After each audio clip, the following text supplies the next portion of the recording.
उदालगुरि जिल्ला दुलाराय बर' फरायसा आफादनि 47थि थान्दै जखनथाइनि बे साननैनि हाबाफारिखौ हरिसिङा दखरा दुलाराय बर' फरायसा आफादनि बानजायनायाव फैगौ जानुवारि दाननि 5 आरो 6 अक्ट'आव बे साननैनि मेहेरगोनां हाबाफारिनि गेजेरजों खुंनो थाखाय लाहार फाहार खालामनाय जादों। दा दिनैनि बे गोथार सानाव फुंबिलि समाव बे थान्दै जखनथाइनि खुन्था गायसननाय दिनै बे हाबाफारिखौ लानाय जादों आरो बेवहाय उदालगुरि जिल्ला दुलाराय बर' फरायसा आफादा बे साननैनि हाबाफारियाव गिबि सानखालि सोलोंथाइनि सावरायमेल लानायजों लोगोसे आरो गुबुन मोनसे सावरायमेल आथिखालनि माखासे थासारिफोरखौ लानानै जोंनि मेलेमजिबिफोर सानसुमै फोरोंगिरि बिथांमोनखौ लानानै बे मोनसे सावरायमेल लानायनि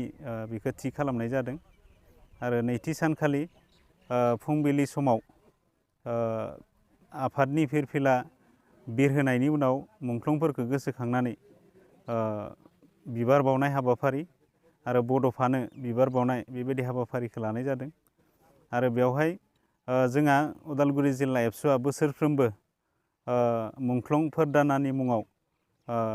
एवार्ड एबा बान्था बावनाय मोनसे हाबाफारि दङ। दा बेखौबो बे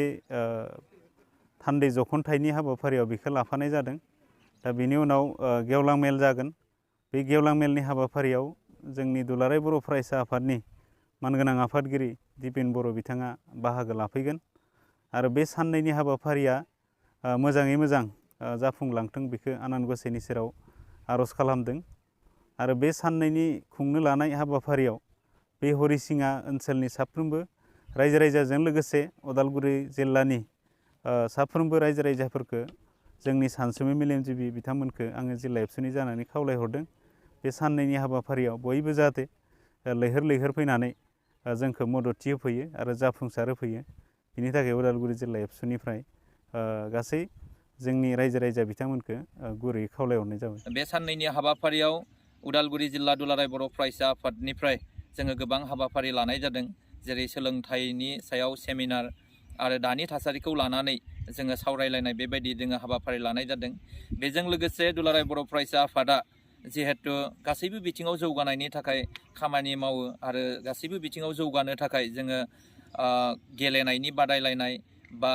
थुनलाइयारि बादायलायनाय, हारिमुवारि बादायलायनाय बेबायदि माखासे हाबाफारिनि गेजेरजों जों खोब गाजा गोमजायै खुंफुंनो थाखाय जोङो थि खालामनाय जादों आरो बेबायदिनो जोङो बेयाव माखासे जिखिनि जोंनि फुंखा सुबुंफोर दङ बे फुंखा सुबुंफोरखौ जोङो लिंनानै लाबोनो थाखाय जोङो थागथियारि जादों आरो लोगोसे बे हाबाफारिखौ मेहेरगोनां खालामनो थाखाय अपेन सेसन मोनसे लानाय जादों। बे अपेन सेसनाव दुलाराय बर' फरायसा आफादनि मानगोनां आफादगिरिया गाहाय आलासि महरै बाहागो लाफैगोन आरो बेबायदिनो स्पेसियेल इनभाइटेड गेस्ट हिसाबै जोंहा बिटिआरनि चिफ बिथां प्रमद बर' मानाव गेदेर बिथाङाबो बाहागो लाफैगोन आरो जोंनिनो उदालगुरिनि डिपुटि चिफ बिटिआरनि गबिन्द चन्द्र बसुमतारी बिथाङाबो बेयाव बाहागो लाफैगोन आरो गासैबो एमसिएलएफोरखौ जोङो बेयाव लिंहरनाय जागोन, बिसोरखौ इनभाइटेसन हरनाय जागोन, इनभाइट खालामनाय जागोन आरो बेबायदिनो जोङो बेखौनो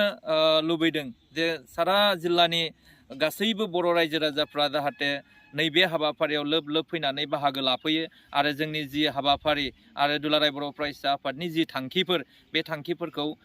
जाहाथे जाफुंसार होनायाव मददथि होफैगोन बेखौ जोङो मिजिंथिदों।